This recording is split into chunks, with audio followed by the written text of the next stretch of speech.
BRS party officer నేను వస్తా, మరి కేటీఆర్ వస్తాడా, హరీష్ రావు వస్తాడా? నమస్తే, వెల్కమ్ టు సత్యగ్రహి. నేను శివాని. బీఆర్ఎస్ నేతలు సవాలంటే ప్రతి సవాలని తొడగొట్టిన జూపల్లిని ఆ సవాలే కొంపముంచినట్లు కనిపిస్తోంది. సవాళ్ల ఎపిసోడ్ తర్వాత జూపల్లిని రేవంత్ రెడ్డి కూడా పక్కన పెట్టారన్న చర్చ జరుగుతోంది. ఇప్పుడు తెలంగాణలో ఈ టాపిక్ పైనే ఒక ఇంట్రెస్టింగ్ డిస్కషన్ నడుస్తోంది. పర్యాటక శాఖ మంత్రి జూపల్లి కృష్ణారావును సీఎం రేవంత్ రెడ్డి నిజంగానే లెక్క చేయడం లేదా? ఆయనను కావాలని పక్కన పెడుతున్నారా? ఇటీవల అసెంబ్లీలో బయట అప్పులపై జబ్బలు చర్చి విషయం లేకుండానే బీఆర్ఎస్ కు సవాల్ చేసిన జూపల్లి అటు కాంగ్రెస్ పార్టీని ఇటు ప్రభుత్వాన్ని ఇరుక్కున పెట్టారని అధిష్టానం భావిస్తోందా? వీటన్నిటికీ అవుననే సమాధానం వస్తోంది. దీనికి బెస్ట్ ఎగ్జాంపుల్ సెక్రటరియట్ లో జరిగిన ఒక పరిణామం. అదేంటంటే టూరిజం శాఖపై సంబంధిత మంత్రి జూపల్లి కృష్ణారావు లేకుండానే ముఖ్యమంత్రి రేవంత్ రెడ్డి ఉన్నత స్థాయి సమీక్షా సమావేశం నిర్వహించారు. అసలు ఈ మీటింగ్ కు జూపల్లికి ఎందుకు ఆహ్వానం లేదు? సీఎం అంతలా ఎందుకు సీరియస్ అయ్యారు? మంత్రి జూపల్లి రియాక్షన్ ఏంటి? ఈ వీడియోలో కంప్లీట్ గా తెలుసుకుందాం. స్కిప్ చేయకుండా చివరి వరకు వాచ్ చేయండి. సవాలు వేసింది మీరే, పారిపోయింది మీరే. ఇప్పుడు జూపల్లి సవాలు వేసిండు, తెలంగాణ భవన్కి వస్తానని తోకముచ్చి.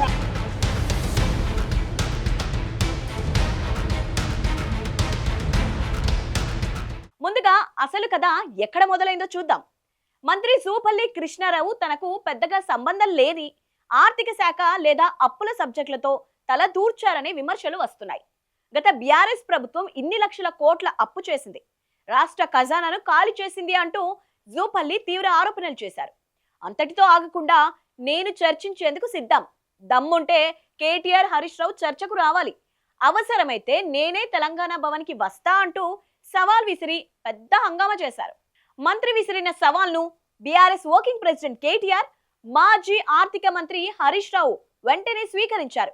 పక్కా ఆధారాలతో, జీవో కాపీలతో, లెక్కలతో సహా వచ్చి తెలంగాణ భవన్లో వెయిట్ చేశారు. ఆయన కోసం ప్రత్యేకంగా ఒక కుర్చీ కూడా కేటాయించారు. కానీ వీర లెవెల్లో సవాల్ చేసిన జూపల్లి మాత్రం కనీసం తెలంగాణ భవన్ వైపు కూడా చూడలేదు. ఇంకొక 5 నిమిషాలు చూద్దాం, మమ్మల్ని ఫోన్ ఇయ్యారంటే ఆయన రాడంట, మరి ఏం చేయాలి మేము? ఊహించని ఈ పరిణామంతో మంత్రి పరువు పోవడమే కాకుండా కాంగ్రెస్ ప్రభుత్వం కూడా సమాధానం చెప్పుకోలేని పరిస్థితి ఏర్పడిందనే టాక్ నడుస్తోంది. ఈ సవాళ్ల ఎపిసోడ్ లో జూపల్లి కృష్ణారావు ప్రవర్తన కారణంగానే ప్రభుత్వానికి బ్యాడ్ నేమ్ వచ్చిందని సీఎం రేవంత్ రెడ్డి తీవ్ర అసంతృప్తితో ఉన్నట్టు సచివాలయ వర్గాల సమాచారం. సబ్జెక్టు లేకుండా ప్రతిపక్షాలకు అంత పెద్ద సవాల్ విసరడం ఎందుకు? తీరా వాళ్ళు లెక్కలతో సహా వస్తే సమాధానం చెప్పలేక పరువు పోగొట్టుకోవడం ఎందుకని సీఎం అభిప్రాయపడినట్టు తెలుస్తోంది. ఇటీవల జరిగిన క్యాబినెట్ లోనూ ఈ విషయంపై రేవంత్ రెడ్డి ప్రస్తావించారని, మంత్రి తీరుపై సీరియస్ అయినట్టు సమాచారం వస్తోంది. ఈ నేపథ్యంలోనే జూపల్లికి ఒక గట్టి సిగ్నల్ పంపాలనే ఉద్దేశంతోనే సోమవారం జరిగిన పర్యాటక శాఖ సమీక్షా సమావేశానికి ఆయనను ఆహ్వానించలేదని రాజకీయ విశ్లేషకులు భావిస్తున్నారు. సాధారణంగా ఏ శాఖపై సమీక్ష జరిగినా ఆ శాఖ మంత్రి ఖచ్చితంగా ఉంటారు. కానీ ఇక్కడ మంత్రి లేరు, కేవలం ఉన్నతాధికారులతోనే సీఎం రేవంత్ రివ్యూ ముగించేశారు.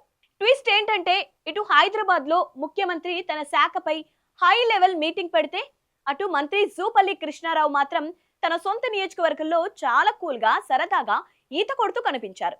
ఈ విజువల్స్ సోషల్ మీడియాలో కూడా వైరల్ గా మారాయి. అయితే పైకి కూల్ గా కనిపిస్తున్నా తనకు తెలియకుండా తన శాఖపై సీఎం రేవంత్ సమీక్ష నిర్వహించడంపై మంత్రి జూపల్లి ఒంకిత తీవ్ర మనస్తాపానికి గురైనట్టు ఆయన అనుచరుల ద్వారా తెలుస్తోంది.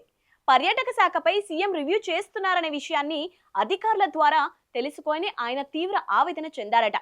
సమీక్ష ముగిసిన వెంటనే జూపల్లి అలర్ట్ అయ్యి అసలు మీటింగ్ లో ఏం జరిగింది, సీఎం రేవంత్ రెడ్డి ఎలాంటి ఆదేశాలు ఇచ్చారు, తన గురించి ఏమైనా ప్రస్తావన వచ్చిందా అని అధికారులకు ఫోన్ చేసి ఆరా తీసినట్లు తెలుస్తోంది.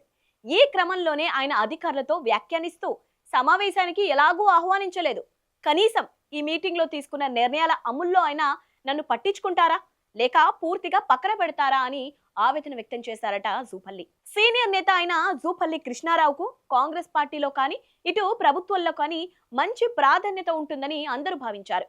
కానీ హరీష్ రావుతో పెట్టుకున్న సవాల్ ఎపిసోడ్ అయిన గ్రాఫ్ ను ఒక్కసారిగా తగ్గించేసిందా అనే అనుమానాలు వస్తున్నాయి. మరి రాబోయే రోజుల్లో జూపల్లి కృష్ణారావు ఈ పరిస్థితి నుంచి ఎలా బయటపడతారు? పర్యాటక శాఖలో మంత్రిగా ఆయన ప్రాధాన్యత ఇలాగే తగ్గిపోతుందా లేక మళ్ళీ పుంజుకుంటారా అనేది చూడాలి. చూశారు కదా, జూపల్లి కృష్ణారావు వర్సెస్ రేవంత్ రెడ్డి అన్నట్టుగా సాగుతున్న ఈ తాజా పొలిటికల్ డ్రామాపై మీ అభిప్రాయం ఏంటి?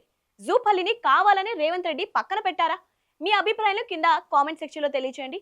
ఈ వీడియో నచ్చినట్టయితే లైక్ చేయండి, షేర్ చేయండి. ఇలాంటి పొలిటికల్ అప్డేట్స్ కోసం మా సత్యాగ్రహి ఛానల్ని ఇప్పుడే సబ్స్క్రైబ్ చేసుకోండి.